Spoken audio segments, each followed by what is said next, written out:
1853 में मैकॉले ने एक बात कही थी। मैकॉले माने थॉमस बेबिंगटन मैकॉले, जिसने अंग्रेजी भारत में लाई, अंग्रेजी को भारत में स्थापित करने वाला जो अंग्रेज मैकॉले, वो 1834 में भारत आया और उसके कुछ साल यहां रहा, फिर वापस इंग्लैंड गया और उसने एक बिल पास कराया ब्रिटिश पार्लियामेंट में कि भारत में अंग्रेजी भाषा की शिक्षा शुरू की जाए। तो अंग्रेजी भाषा का बिल तो 1840 में बन गया था, लेकिन किसी कारण से लटकते लटकते 1853 में पास हुआ। तो 1853 में जब बिल पास हुआ ब्रिटिश पार्लियामेंट लोकसभा में, तब उसने जो भाषण दिया तो उसने कहा कि भारत की हिंदी भारत की रीढ़ की हड्डी है। जरा ध्यान से सुनना इस बात। भारत की जो भाषा हिंदी है वो भारत की रीढ़ की हड्डी है, माने पूरा भारत इसी पे टिका हुआ है। अब इस रीढ़ की हड्डी को तोड़ दो तो भारत हमेशा के लिए गिर पड़ेगा। ये उसके शब्द हैं मैकॉले के। तो मैकॉले ने 1853 में अंग्रेजी भाषा को भारत की शिक्षा का माध्यम बनाने का जो कानून बनवा लिया, वो इसी तर्क के आधार पर, अब वो लागू हो गया। अब 1853 से वो लागू हुआ है, 2010 तक भी वही चल रहा है। मैकॉले ने तय कराया था कि भारत में माध्यम अंग्रेजी होगा, सभी भाषा माने ज्ञान का, पढ़ाई का, ज्ञान का, वही आज तक चला आ रहा है। समाज की भाषा हिंदी, लेकिन राज की भाषा अंग्रेजी। समाज की भाषा हिंदी, सरकार की भाषा अंग्रेजी। समाज की भाषा हिंदी, विज्ञान, तकनीकी, अर्थशास्त्र, समाजशास्त्र, सब विषयों की भाषा अंग्रेजी। समाज की भाषा हिंदी, लेकिन स्कूल कॉलेजों की भाषा अंग्रेजी। समाज की भाषा हिंदी, लेकिन न्यायालयों की भाषा अंग्रेजी। समाज की भाषा हिंदी, लेकिन संसद की भाषा अंग्रेजी। ये सब 1853 वाले कानून के प्रतिरूप हैं। मुझे नहीं लगता कि मैकॉले मर गया है, उसी की आत्मा है जो हम सब में प्रवेश कर गई। मैं अपने आप को भी उसमें मानता हूं, अलग नहीं मानता, क्योंकि हम सब उसी अंग्रेजी शिक्षा में से पढ़कर निकले हैं ना, इसलिए मुझे परिचय देने में अच्छा नहीं लगता। कोई वो सम्मानजनक नहीं है। हम अपनी डिग्रियां बताते हैं, वो एक तरह से अंग्रेजों का सम्मान बढ़ाते हैं, उसमें भारत का सम्मान नहीं है, क्योंकि ये डिग्रियां तो सब अंग्रेज बना के गए ना। BA, BCom, BSc, BTech, MTech, MBA, BBA, ये तो सब अंग्रेजों की बनाई हुई। इन्हीं को तो गाते हैं ना हम हर जगह व्याख्यान के पहले। मुझे बिल्कुल नहीं अच्छा लगता कि आप इसको गाएं और फिर सबको इसका हैसियत बताएं कि देखो ये कितना ऊंचा आदमी है, क्योंकि अंग्रेजों के बनाए हुए कागज के टुकड़े हैं इसके पास। भले ऊपर पूरा खाली है, लेकिन कागज के कुछ टुकड़े हैं हमारे पास। और हम मूर्खानंद ऐसे हैं कि उन कागज के टुकड़ों को फ्रेम में लगा लगा कर घर में, दीवार पे, ड्राइंग रूम में, डाइनिंग रूम में, ये कागज के टुकड़े जिनका ज्ञान से कोई लेना देना नहीं, वो हमारे लिए महत्व के हैं, क्योंकि हम सब में मैकॉले की आत्मा ने प्रवेश किया हुआ है। सच कह रहा हूं आपसे, आज हिंदी दिवस है तो अपनी आत्मालोचन भी हमें करने की जरूरत है। और अगर नहीं मैकॉले की आत्मा हम में आई होती तो हमारे बच्चे कभी भी मम्मी डैडी नहीं बोल रहे होते, ना कभी मम्मी पापा बोल रहे होते। ना मम्मी का अर्थ मालूम है, ना डैडी का अर्थ मालूम, बोल रहे हैं बस। मम्मी का अर्थ होता है मरा हुआ, जिसमें से जान निकल जाए वो मम्मी होती है। और हम अपनी जीती जागती मां को मम्मी मम्मी बोल के मार डालने की तैयारी, हमें मैकॉले ने प्रवेश कर रखा। डैडी माने होता है मरे हुए जैसा। अंग्रेजी शब्द है डैड, माने मरा हुआ, डैडी मरे हुए जैसा। तो डैडी बोल रहे हैं, मम्मी बोल रहे हैं, आंटी बोल रहे हैं, अंकल बोल रहे हैं, जिसका कोई मतलब नहीं। कोई नहीं बता सकता कि आंटी का मतलब चाची है कि ताई है कि बुआ है कि फूफी है कि मामी है कि मौसी है, या ये सब है। कोई नहीं बता सकता। लेकिन हमारे बच्चे बोल रहे हैं आंटी अंकल। कोई नहीं बता सकता कि वो चाचा है कि ताऊ है कि मामा है कि फूफा है कि मौसा है, या मौसा का मौसा है, मामा का मामा है, कोई नहीं बता सकता। लेकिन हमारे बच्चे बोल रहे हैं अंकल आंटी, क्योंकि मैकॉले ने प्रवेश कर रखा है हमारे अंदर। और ऐसे ऐसे विचित्र अनुभव आते हैं मुझे। मैं किसी के घर में जाता हूं तो क्या दिखाई देता है, पिताजी का नाम रामदयाल, माताजी गायत्री देवी, बेटे का नाम टिंकू। ये मैकॉले की औलाद कहां से आ गया? रामदयाल और गायत्री देवी का टिंकू कहां से पैदा हुआ, ये समझ में नहीं आता।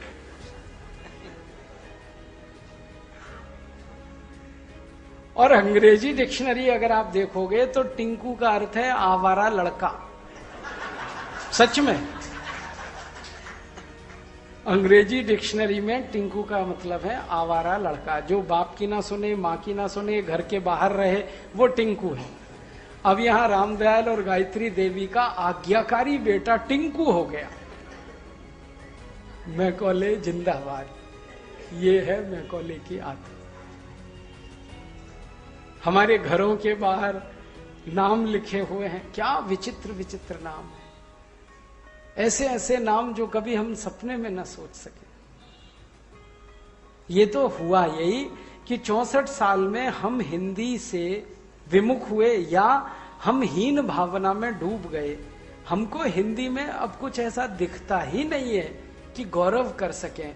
इसलिए ये mummy daddy uncle aunty Tinku Pinku Babli Dabli dimple pimple twinkle ये सब घर में घुस गए।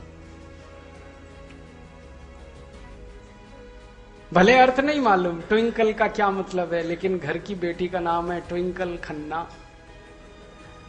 मैंने पूछा एक बार उनसे कि आपके नाम का मतलब मालूम है आपको, कि नहीं मालूम।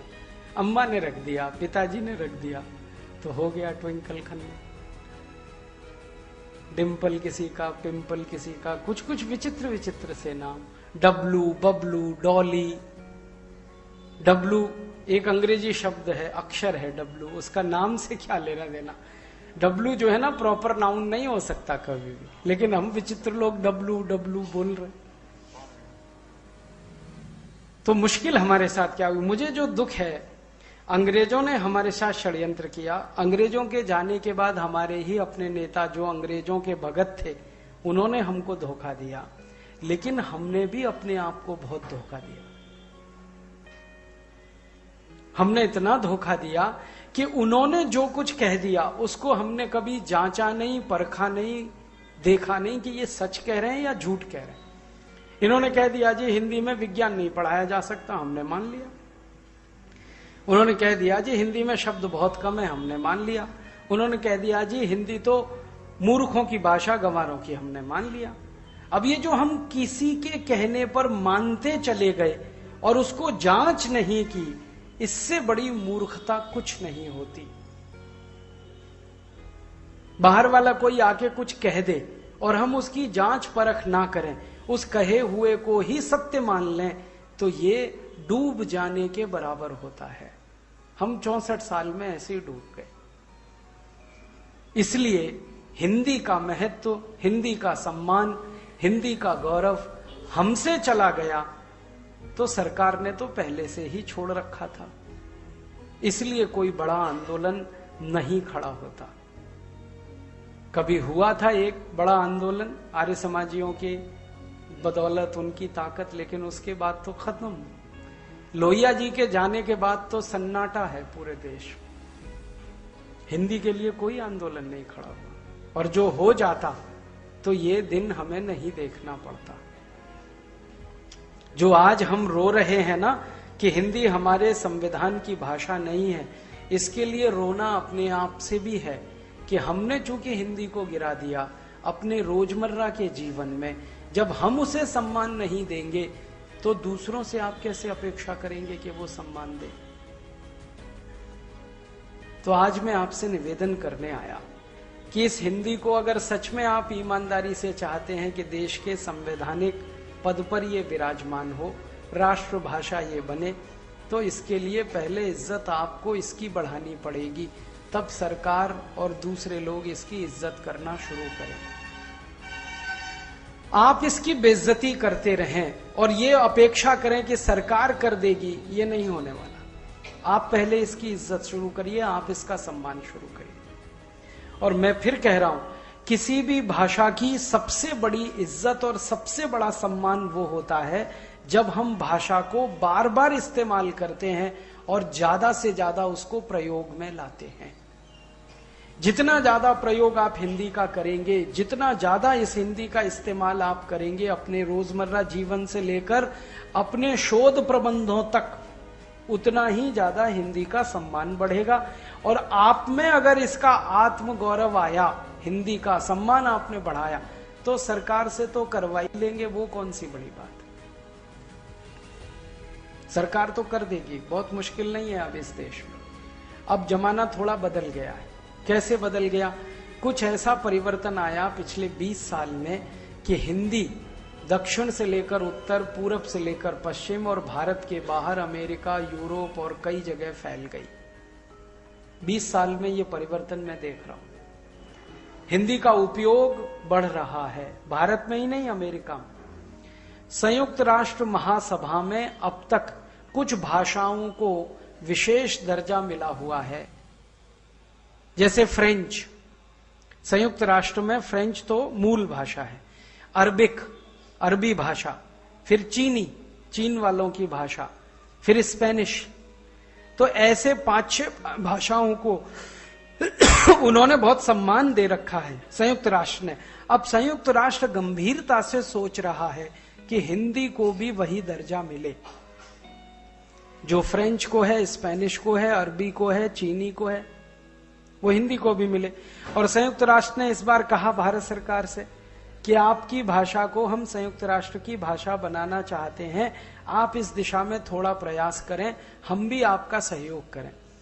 तो पता है क्या कहा उन्होंने? संयुक्त राष्ट्र की संस्था है, स्थायी समिति, उन्होंने भारत सरकार को एक प्रस्ताव दिया कि हर साल भारत सरकार $70 करोड़ खर्च करे, क्योंकि यहां जब हिंदी को हम फ्रेंच के स्तर पे ले आएंगे तो संयुक्त राष्ट्र में जो भी व्याख्यान और चर्चाएं होती हैं उन सबका हिंदी भाषांतर हमें सबको सुनाना पड़ेगा, जैसे वो फ्रेंच और दूसरी भाषा में सुनाते हैं। तो वो कहते हैं इसमें $70 करोड़ का खर्च है। और इस समय संयुक्त राष्ट्र जो है ना दिवालिया हो गया। वो कहते हैं जी हमारे पास तो पैसे हैं नहीं, हमारे पास तो अपने कर्मचारियों को तनख्वाह देने के पैसे नहीं है। तो आप अगर $70 करोड़ प्रतिवर्ष हमको दे सकें भारत से, तो हिंदी का वो स्तर हो जाएगा जो वहां फ्रेंच का है, अरबी का है, चीनी का है, स्पेनिश का है। माने हिंदी की हैसियत संयुक्त राष्ट्र की भाषा वाली हो जाएगी। संयुक्त राष्ट्र इसको सैद्धांतिक रूप से मान चुका है, बस भारत सरकार देरी कर रही है। भारत सरकार अभी तक ये तय नहीं कर पाई है कि ये $70 करोड़ दिए जाएं कि न दिए जाएं। भारत सरकार का माने भारत के अधिकारी, ये उसमें अड़ंगे लगा रहे हैं, कह रहे हैं जी फालतू खर्चा है, इससे कोई फायदा नहीं होने वाला है, ये अधिकारी अपनी जेब में जो डाल रहे हैं वो सब अच्छा खर्चा है, और हिंदी के लिए $70 करोड़ खर्च हो तो ये फालतू हो गया। तो ऐसे जिन अधिकारियों ने अड़ंगे लगा रखे हैं उनको हमने चिन्हित कर लिया है और उन पर हम इतना दबाव डाल रहे हैं कि वो 2-4 महीने में अपने इस दुराग्रह को छोड़ ही देंगे और $70 करोड़ तो निकल ही आएगा। क्योंकि $70 करोड़ कोई बहुत बड़ी रकम थोड़ी है। भारत के देश में जहां 11.5 लाख करोड़ का बजट हो, वहां 400-425 करोड़ रुपए बैठता है। $70 करोड़ कौन सी बड़ी रकम? 350 करोड़ बैठता है। तो 350 करोड़ रुपए कोई बहुत बड़ी रकम नहीं है। अगर हम हर साल ये खर्च करें तो संयुक्त राष्ट्र कहता है कि आपकी भाषा को हम वो दर्जा दे देंगे जो चीनी को है, अरबी को है या फ्रेंच को है। तो सारी दुनिया में हिंदी की इज्जत बढ़ेगी। और एक बार वहां हो गया संयुक्त राष्ट्र में तो भारत में हो जाएगा, क्योंकि हम तो मैकॉले पलट है ना। हम तो तब किसी का सम्मान करते हैं जब वो विलायत से आ जाता है। हाँ, योग जब विलायत से योगा होके आया तब हमने जो है ना सम्मान करना शुरू किया। ऐसे थोड़ी करते योग का सम्मान। तो हिंदी पहले संयुक्त राष्ट्र में स्थापित होगी तब भारत सरकार मानेगी इसको। कि अब तो संयुक्त राष्ट्र में हो ही गई है, तो शर्म से डूब मरना, तो इसलिए हिंदी को फिर भारत में वो स्थापित करेंगे। तो हम कोशिश कर रहे हैं कि संयुक्त राष्ट्र में जल्दी से जल्दी हिंदी को जो दर्जा देने की बात वो कह रहे हैं वो मिल जाए। संयुक्त राष्ट्र के कुछ लोगों से हमारी चर्चा हो रही पिछले कुछ 6-8 महीने से, तो उनसे मैंने पूछा कि आखिर आपको हिंदी में क्या विशेषता दिख रही है जो आप ये चाहते हैं कि संयुक्त राष्ट्र की भाषा हो। तो उन्होंने कहा, अरे हिंदी में तो उतना ही दम है जितना चीनी भाषा में। वो कहते हैं हिंदी में उससे ज्यादा दम है जितना फ्रेंच में। वो कहते हैं हिंदी में तो और भाषाओं से ज्यादा दम है।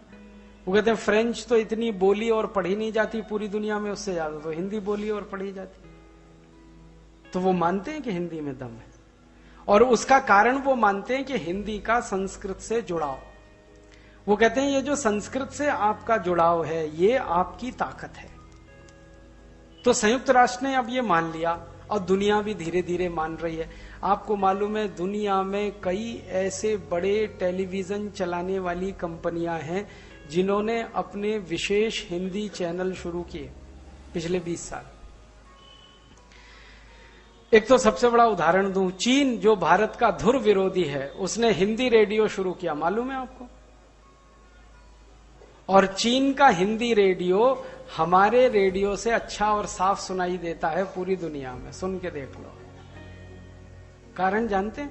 क्योंकि चीन की सरकार कहती है कि 100 करोड़ से ज्यादा हिंदी भाषी हैं दुनिया में, इसलिए उनका रेडियो दिन दूना रात चौगुना बढ़ रहा है, उसकी लोकप्रियता बढ़ रही है।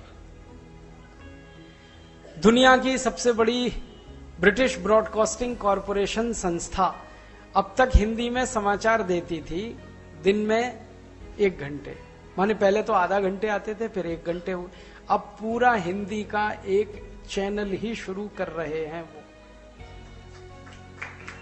थोड़े दिन में चालू होने जा रहा है, 24 घंटे। अब बीबीसी हिंदी पे आ रही है।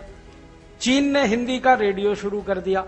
जर्मनी की सरकार का हिंदी रेडियो चालू है इस समय, मालूम है आपको? धुआंधार चल रहा है, खूब सुना जाता है जर्मन रेडियो जो हिंदी में आता है।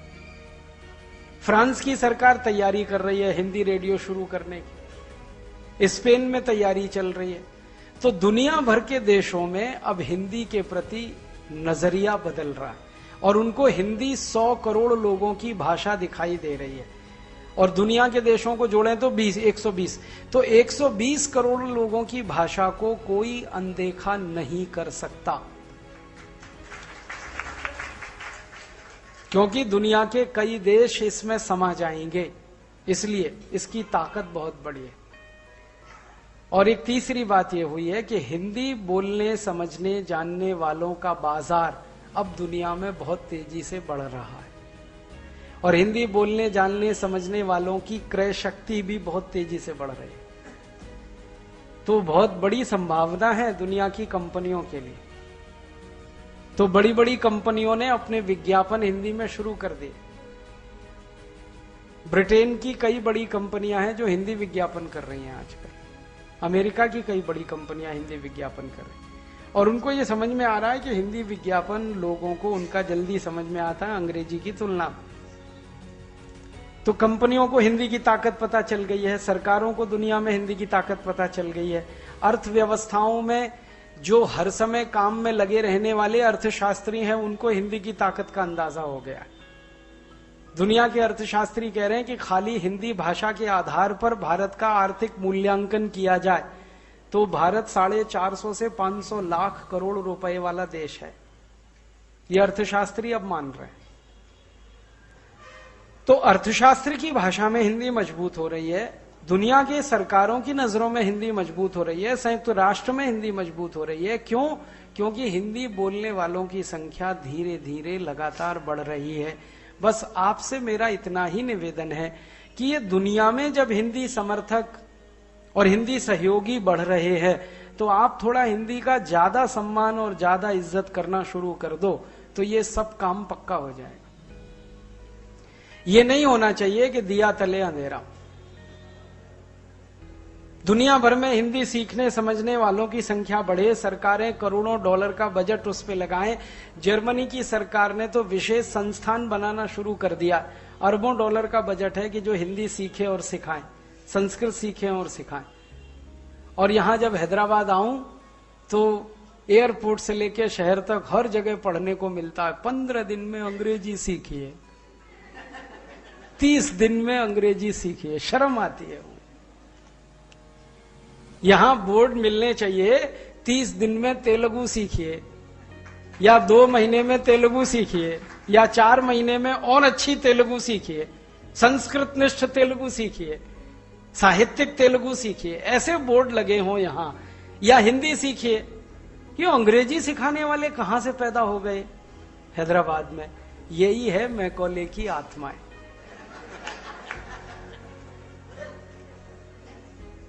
इन मैकॉले आत्माओं से पिंड छुड़ाओ, अपना और इस समाज का। तो पिंड कैसे छूटेगा? इसके रास्ते हैं कि ये जितनी मैकॉले आत्माएं हैं इनसे असहयोग करो और इनका बहिष्कार करो। इनको अपने किसी सम्मान समारोह में मत बुलाओ और इनका कोई सम्मान मत करो और इनसे कोई रिश्ता मत रखो। आपके घर में शादी है, अपने घर का निमंत्रण उनको मत दे के आओ जो मैकॉले मानस पुत्र। मत बुलाओ उनको अपने घर, और उनके घर आप मत जाओ। देखो कैसे सुधरते हैं ये सब अल्पमत में हो जाएंगे थोड़ी ही देर में। आप देख लेना, जैसे ही आपने इनसे रिश्ता तोड़ा और इनसे मुख मोड़ा, ये सब तो अल्पमत में आ जाएंगे। इनकी जड़ें तो आपके पानी से सिंचित हो रही हैं। आपने इनकी जड़ों में पानी देना बंद किया, ये तो सूख जाएंगे, सबके सब मर जाएंगे। चिंता मत करो, जैसे मैकॉले मर गया वैसे ये भी मर जाएंगे। आप बस इनसे रिश्ता और व्यवहार अपना कम कर दो तो इनकी अकल ठिकाने आ जाएगी।